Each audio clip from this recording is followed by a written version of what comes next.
Okay, in this video we're going to look at CCD Stack 2. So let's start by opening some files. We're going to be using my recent files of the M57, the Ring Nebula. So let's locate those now. In Lyra. I'm going to be using the Luminance files. Let's select them all and open them.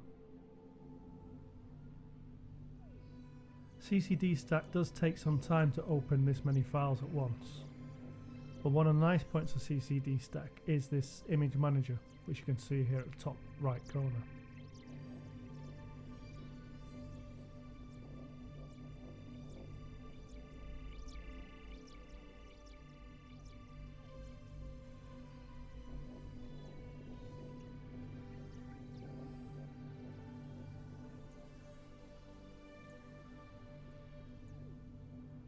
Here are the images loaded up in the image manager, and we're on image number, I think that's 20, last of the few. These are quite warm because during the night, as it approached twilight, the background started to warm up. Let's go back to number 1.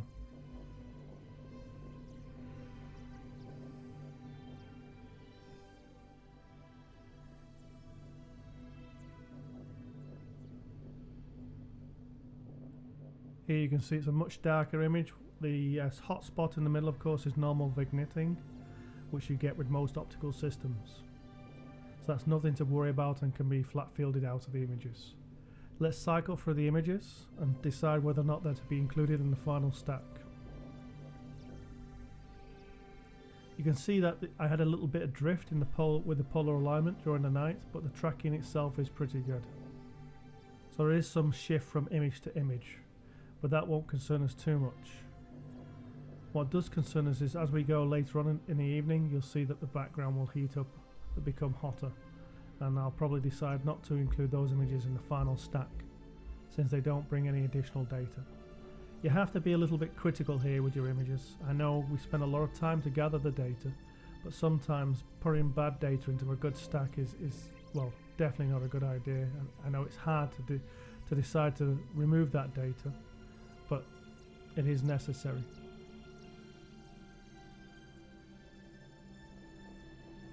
So here now you can see the background is really starting to heat up, get much lighter from about image file 16 and onwards. And this is too much, so I'll decide not to include these in the stack. So here you just put N instead of Y for yes. No, don't want to include that one either. And these will not be included in the final. These will not be included in the final image stack.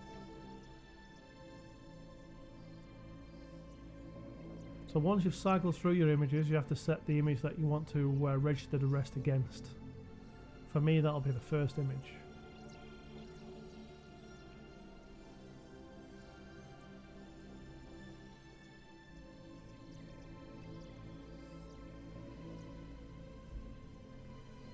You can see here with my brighter stars that I have what we call blooming. Basically, I'm using an ST10 camera, and this camera does not have the non-anti-blooming gate, so stars will bloom. So I need an extra procedure. CCD Stack has a nice procedure for this, and it can remove blooms. There you go, remove blooms. So I'll apply that all to all the images before I start stacking. And you see it'll work through the image stack and find all the bloomed pixels in the image. It'll highlight them in red. You can see here now the spike has now been highlighted in red, the vertical part. But now the next step is to interpolate the pixels. Interpolate means to replace the bloom parts of the image with pixels, values from the neighbouring pixels. You might not need this step, it depends on your camera, your CCD camera. Whether or not it has an anti-blooming gate, yes or no, will depend on whether or not you need this step.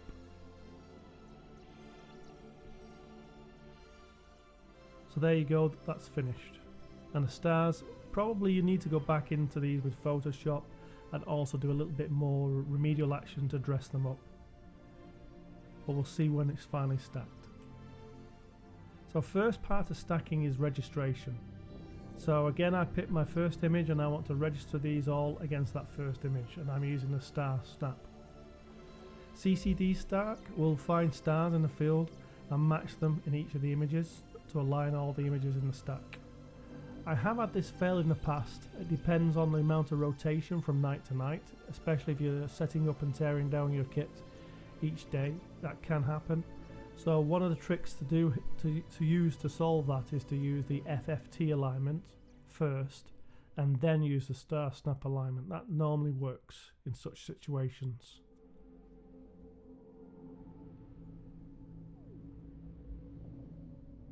It takes a while to align all the images, so we'll skip ahead a little bit.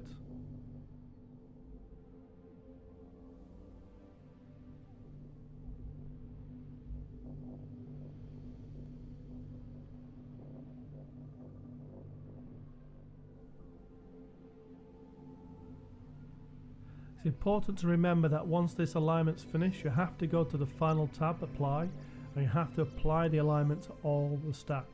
If you don't apply the alignment, well, effectively you've not registered anything. That's the final step. And once you've done that final step, you'll come back to the image. The next step in stacking is to normalize. I select auto here, but before you say OK, just drag a box over the background area. And what it'll do, it'll measure the statistics of this background area and try to match the background in all the images. This is an important step for the next part in the process. If you skip this step, the next part in the process will not work.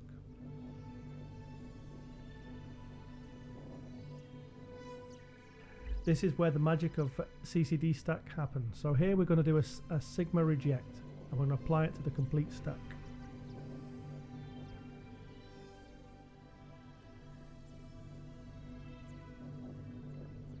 What it's doing here now is comparing the stack to see the mean values of the pixels in the background, and by doing so in this complete stack of 16 images, it can decide what is noise, what is a bad pixel, what's a hot pixel, what even is a satellite hit or a plane strike across an image, and it will try to reject that data.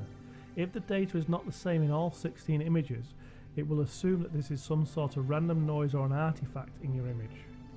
And in a moment you'll see it'll come up and highlight all the bad pixels. There is a tendency to panic once it does this, because you'll see quite a lot of red pixels on your images, but remember you've got 16 images and not all those pixels will be the same pixels in each of the 16 images, otherwise you'll end up with potential holes in the image data. So here's what I mean. So here you can see lots of red pixels that are going to be rejected from the final stack. Of course this is just one image you're looking at, and the other pixels in the other images hopefully will not be the same rejected pixels when you finally stack. Now you can come to the stacking part of this for the image.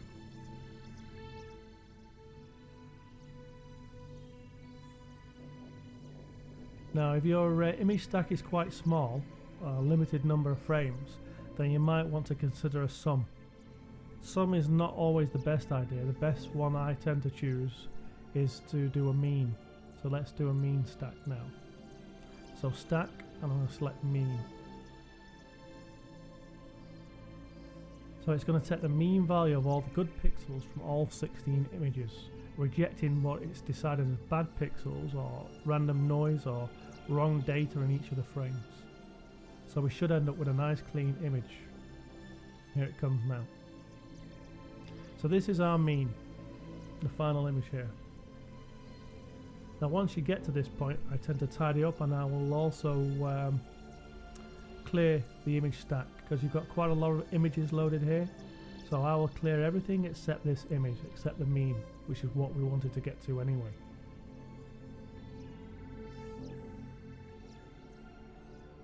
So now I've got the mean loaded, I'm going to zoom in, and I'm going to perform the next magic of CCD Stack, deconvolution. So here you can see we've got a pretty reasonable image, but we can make it much better with deconvolution. Deconvolution in CCD Stack is very nicely executed.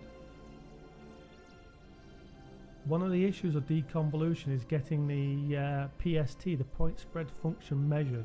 And what you find is CCD Stack will select a couple of stars around where you want to deconvolve the image, and it will measure the PST and use positive constraints to stop the deconvolution going over the top. You know immediately when decon has gone over the top because you get black rings around all your stars. This is a very powerful technique.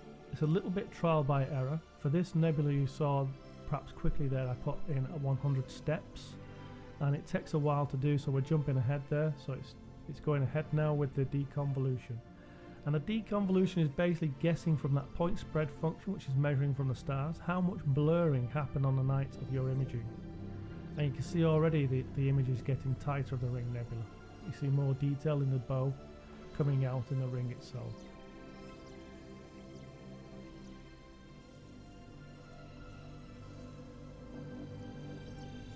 So it's just going ahead step by step, and you can see the stars are getting tighter, the ring is getting more detailed, and it's working its magic. For stars or globulars, be very careful with deconvolution. I would suggest starting with somewhere around 50 steps and preferably, well, lowering it. Stars are very difficult to deconvolve, but nebulas can take more deconvolution steps, being extended objects. So we're approaching the end of this now, and we'll have our deconvolved image.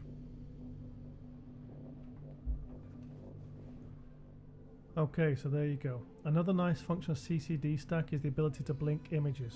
So there you go, we're blinking now between the original mean and the new deconvolved mean. The stars are better, the details in the ring itself are much better, clearer. So we have a far better image now with deconvolution.